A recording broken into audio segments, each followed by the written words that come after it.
ಮಾಡಿ ಅದು ಕಾರ್ಪೊರೇಟ್ಗಳಿಗೆ ಅನುಕೂಲ ಆಗುವಂಥ ಒಂದು ವ್ಯವಸ್ಥೆಯನ್ನು ಮಾಡಿಕೊಟ್ಟಿದ್ದು ಈಗಾಗಲೇ ಹಿಂದಿನ ಸರ್ಕಾರ.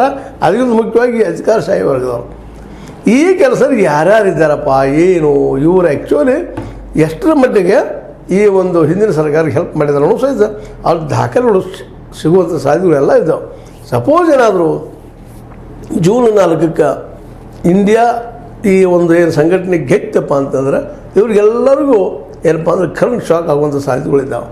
ಯಾಕಂತಂದ್ರೆ ಈಗ ಈ ಬರುತ್ತಿರುವಂಥ ಒಂದು ರಾಹುಲ್ ಗಾಂಧಿ ಅವರ ಮತ್ತು ಅವರ ಗೆಳೆಯರ ಒಂದೇನು ಸಂಘಟನೆ ಅದಲ್ಲ ಇದು ಪೂರ್ಣವಾಗಿ ಓಪನ್ ಮಾರ್ಕೆಟದ ವಿರೋಧವಾದಂಥದ್ದು. ಮೋದಾಣಿ ಅಂದರೆ ಅದಾನಿ ಮತ್ತು ಅದಾನಿಯವರ ಮತ್ತು ಮೋದಿಯವರ ಸಂಘಟನೆಯಿಂದ ಏನು ಆಗಿತ್ತಲ್ಲ ಇದು ಕಾರ್ಪೊರೇಟ್ಗಳ ಜಗತ್ತು ಅದನ್ನು ಕಿತ್ತಾಕುವ ನೆಲೆಯಲ್ಲಿ ಇವರು ಮುಂದುವರಿತಾ ಇದ್ದಾರೆ. ಹೀಗಾಗಿ ಈ ಕಾರ್ಪೊರೇಟ್ಗಳು ಮತ್ತು ಕಾರ್ಪೊರೇಟ್ಗಳಿಗೆ ಅನುಕೂಲ ಆಗುವಂತಹ ಅನೇಕ ವಿಷಯಗಳನ್ನು ಈ ಹಿಂದಿನ ಆಡಳಿತದಿಂದ ಈ ಅಧಿಕಾರಶಾಹಿ ಜನ ಮಾಡಿದ್ದಾರೆ ಅನ್ನೋದು ಅಷ್ಟು ಸ್ಪಷ್ಟತೆ. ಏಕೆಂದರೆ ಮೋದಿಯವರು ಬಂದಾಗ ನಿಮಗೆ ಗೊತ್ತದ ತಮಗೆ ಬೇಡ ಅಂತ ತಮಗೆ ಐಡಿಯಾಲಜಿ ಹೊಂದಾರಂತ ತಮ್ಮ ರಾಜಕೀಯ ಹೊಂದಾರಂತ ಅನೇಕ ಜನರನ್ನು ಡಿಮೋಷನ್ ಮಾಡಿ ಹೊರಗೆ ಹಾಕಿದ್ವು. ಅದೇ ಕಾಲಕ್ಕೆ ತಮಗೆ ಬೇಕಾದಂಥವ್ರನ್ನ ಸಹಿತ ಆಯ್ಕೆ ಮಾಡ್ಕೊಂಡಿದ್ದಾರೆ. ಇನ್ನೊಂದು ಭಾಳ ದೊಡ್ಡದ ತಪ್ಪು ಸೈನು ಈ ಒಂದು IAS ಆಯ್ಕೆ ಮಾಡುವಲ್ಲೇ IAS ಕೆಡರನ್ನ ಆಯ್ಕೆ ಮಾಡುವಲ್ಲೇ ಒಂದು ಎಕ್ಸ್ಪೀರಿಯನ್ಸ್ ಆದಂಥ ಬೇರೆ ಬೇರೆ ಫೀಲ್ಡ್ದಲ್ಲಿ ಎಕ್ಸ್ಪೀರಿಯನ್ಸ್ ಆದಂಥ ಅನೇಕರನ್ನು ತಂತ್ರದಲ್ಲಿ ಹಾಕಿದ್ದು ಅದ. ಯಾಕಂದರೆ IAS ಕ್ಯಾಂಡಿಡೇಟ್ಗಳನ್ನ ಆಯ್ಕೆ ಮಾಡೋದು ಅದು ಕೇವಲ ಸ್ಪರ್ಧಾತ್ಮಕ ಪರೀಕ್ಷೆಗಳಿಂದ ಮಾತ್ರ.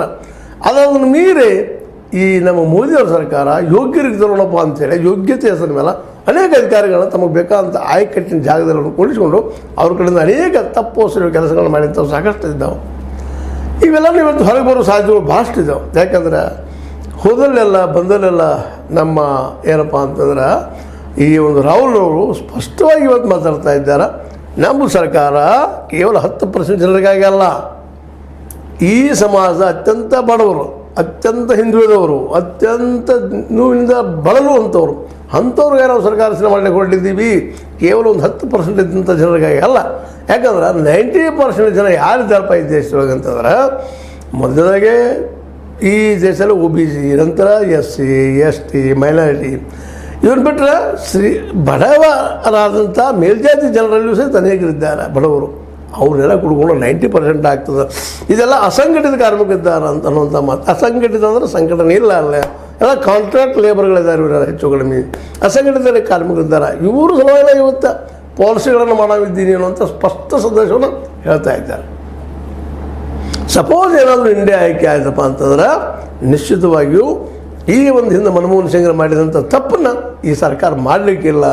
ರಾಹುಲ್ ಗಾಂಧಿಯವ್ರ ಸರ್ಕಾರ ಸಂಪೂರ್ಣವಾಗಿ ಮನಮೋಹನ್ ಸಿಂಗರ ವಿಚಾರದಿಂದ ದೂರದಂಥ ವಿರುದ್ಧವಾದಂಥ ವಿಚಾರವನ್ನು ಮಾಡುವುದರಿಂದಾಗಿ ಇಲ್ಲಿವರೆಗೆ ಅನೇಕ ತಪ್ಪುಗಳನ್ನು ಕಾನೂನಿನ ಅಡಿಯಲ್ಲಿ ಮಾಡಲಾರ್ದ ಇಲ್ಲಿಗೆಲ್ಲ ಅನೇಕ ಒಪ್ಪಿಗೆಗಳನ್ನು ಕೊಟ್ಟಂಥದ್ದು ಮಾಡಿದಂಥ ಏನಾದರೂ ಕೆಟ್ಟ ಕೆಲಸಗಳಿದ್ದಪ್ಪ ಅಂದರೆ ಅದು ಅಧಿಕಾರಶಾಹಿ ಜನರು ತೆರಿಗೆ ಬರ್ತದೆ ಅಂತ ತಿಳ್ಕೊಂಡು ಇವತ್ತು ಅಧಿಕಾರಶಾಹಿ ಜನ ಈ IAS ಅವರಾಗಿರ್ಬೋದು ಮತ್ತು ಅದಕ್ಕೆ ಸಂಬಂಧಿಸಿದ ಇನ್ನೂ ಅನೇಕ ಒಂದು ಸಂಘಟನೆಗಳಿಂದ ಮೇಲೆ ಬಂದಂಥವರಾಗಿರ್ಬೋದು ಅಥವಾ ಒಂದು ಯಾವುದಾದ್ರೂ ಒಂದು ಈ ಕಾರ್ಪೊರೇಟ್ಗಳ ಕಡೆಯಿಂದ ಬಂದವರಾಗಿರ್ಬೋದು ಇಂಥ ಒಂದು IAS ಕೆಡರ ಜನರಿಗೂ ಅಥವಾ ಆಡಳಿತಶಾಹಿ ಜನರಿಗೂ ಇವತ್ತು ಏನಾಗ್ಯದಪ್ಪ ಬಿಸಿ ಮುಟ್ಟಿಬಿಟ್ಟದೆ. ಇವತ್ತು ಹೆಂಗಪ್ಪ ನಾವು ತಪ್ಪಿಸ್ಕೊಳ್ಳೋದು? ಸಪೋಸ್ ಏನಾದರೂ ಮೋದಿಯವರು ಆಯ್ಕೆ ಆದರೂ ಅಡ್ಡಿ ಇಲ್ಲ, ಆಯ್ಕೆ ಆಗದಿದ್ದರೆ ನಮ್ಮ ಗತಿ ಏನು?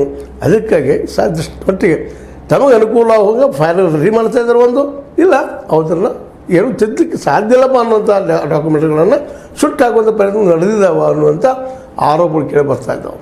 ಇದೊಂದು ರೀತಿ ಒಂದು ಸೈಡ್ ನಡೆದಿದ್ರೆ ಇನ್ನೂ ಒಂದು ಕಡೆ ಏನಪ್ಪ ಅಂತಂದರೆ ಇವರು ಮೋದಿಯವರು ಮತ್ತು ಶಾರ್ ಅವರು ಇದರಿಂದಾಗಿ ಅಧಿಕಾರಶಾಹಿ ಜನ ಗಾಬರಿ ಆಗಿದ್ದಾರೆ ಅಂತ ಈಗ ಕನ್ಫರ್ಮ್ ಆಗಿದ್ದಕ್ಕಾಗಿ ಅದಕ್ಕಾಗಿ ಹೇಳ್ತಾ ಇದ್ದಾರೋ ನಿಜವಾಗಿ ಅವ್ರು ಗೆಲ್ತಾ ಇದ್ದಾರೋ ಗೊತ್ತಿಲ್ಲ. ಆದರೆ ಅವರು ಹೇಳೋದನ್ನು ನೋಡಿದಾಗ ಈ ಅಧಿಕಾರಶಾಹಿ ಜನರಲ್ಲೇ ಒಂದು ಧೈರ್ಯ ಮೂಡಿಸುವಂಥ ಕೆಲಸ ಮಾಡಲಿಕ್ಕಿದ್ದಾರೇನೋ ಅನ್ನುವಂಥ ಮಾತುಗಳು ಕೇಳಿ ಬರ್ತಾ ಇದ್ದಾವೆ. ಯಾಕಂದ್ರೆ ಈಗ ನಿಮ್ಗೆ ಹೇಳಿದಂಗೆ ಶಾರ್ ಅವರಾಗಿರ್ಬೋದು, ಮೋದಿಯವರಾಗಿರ್ಬೋದು, ನಾವು ಈಗಾಗಲೇ ಗೆದ್ದೀವಪ್ಪ ನಮ್ಮ ಮೆಜಾರಿಟಿ ಆಗಿದ್ದೀನಿ ಹೊಂದುವಂಥ ಕಾರಣ ಇಲ್ಲ ಅನ್ನುವಂಥ ಮೆಸೇಜನ್ನು ಇಂಥವ್ರಿಗೆ ಕೊಡ್ತಾ ಇದ್ದಾರೆ ಅನ್ನೋದನ್ನು ನಾವಿಲ್ಲಿ ಗಮನಿಸಬೇಕಾಗಿದೆ. ಈ ಒಂದು ಆಡಳಿತಶಾಹಿ ಜನಕ್ಕೆ ಇವರು ಈ ಆಡಳಿತಶಾಹಿ ಜನ ಒಂದು ರೀತಿಯಿಂದ ಏನಪ್ಪ ಅಂದರೆ ಗಾಬರಿಗೊಂಡಿದ್ದಾರೆ. ಅವ್ರ ಧೈರ್ಯ ತುಂಬುವಂಥ ಕೆಲಸವನ್ನು ಈ BJP ಲೀಡರ್ಗಳು ಮಾಡ್ತಾಯಿದ್ದಾರೆ. ಇದು ಸಾಧ್ಯನಾ? ಆಯ್ಕೆ ಆಗ್ಬೋದಾ? ಇಲ್ಲಿಯವರೆಗೆ ಆದಂಥ ಆಯ್ಕೆಯ ಮತ್ತು ಇಲ್ಲಿವರೆಗೆ ನಡೆದಂಥ ಒಂದು ಚುನಾವಣೆಗಳ ದೃಶ್ಯಾವಳಿಗಳು ನೆನಪಿಸಿಕೊಂಡಾಗ ಮೋಸ್ಟ್ ಪ್ರೊಬಬಲಿ ಎಲ್ಲ ರಾಜ್ಯಗಳಲ್ಲೂ ಹೆಚ್ಚು ಕಡಿಮೆ 2019 ರಿಸಲ್ಟ್ ರಿಪೀಟ್ ಆಗುವುದಿಲ್ಲ ಅನ್ನೋದು ಮಾತ್ರ ಒಂದಂತೆ ಖಾತ್ರಿ. ಯಾಕಂದರೆ ಕರ್ನಾಟಕದಲ್ಲಿ ನಿಮಗೆ ಗೊತ್ತದ ಈಗಾಗಲೇ ಇಲ್ಲಿ ಕೇವಲ ಒಂದೇ ಸ್ಥಾನ ಬಂದಿತ್ತು ಕಾಂಗ್ರೆಸ್ಗೆ, ಈ ಸಲ ಒಂದೇ ಬರ್ತದೇನು ರೀ? ಸಾಧ್ಯದನ? ಸಹಜವಾಗಿ ನೀವೆಲ್ಲ ನೋಡಿದಂಥದ್ದು ಈ ನಮ್ಮ ಯಡಿಯೂರಪ್ಪನ ವಿರೋಧವಾಗಿ ಅವರು ಮನ ಬಿ ಎಲ್ ಸಂತೋಷರಪ್ಪನ ಯಾವ ರೀತಿಯಾಗಿ ತೊಂದರೆಗಳಿದ್ದು ಏನು ಎಂತು ಅಂತ ಕೆ ಎಸ್ ಈಶ್ವರಪ್ಪನವರು ಸ್ವತಃ ಯಡಿಯೂರಪ್ಪನವ್ರ ಮಗಳ ವಿರುದ್ಧ ನಿಂತಿದ್ದು, ಇನ್ನೂ ಅನೇಕ ಈ ಕ್ಷೇತ್ರಗಳಲ್ಲಿ ಈ BJP ವಿರೋಧಿ ಅಲೆ ಮತ್ತು ಅದರಲ್ಲೂ ಕರ್ನಾಟಕ